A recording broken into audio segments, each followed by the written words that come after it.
Keep in mind, to get 6 months of Amazon Prime free trial, your age needs to be between 18 up until 24 years old, or to be a student from the university. And then to get to this page, on the Google search, you want to search for Amazon Prime Student, and then you want to click right here on the amazon.com/Amazon Student, which will take you to this specific page. And then you want to click on Join Prime for 18 to 24 years old. And then right here, as you can see, you can enjoy 6-month trial for $0 if you are 18 until 24 years old or a student.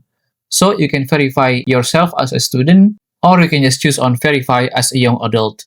And after that, try to fill up all the requirement information that Amazon has provided for you. And after that, you can go to the bottom of the page and then click right here on the Try Prime for young adults.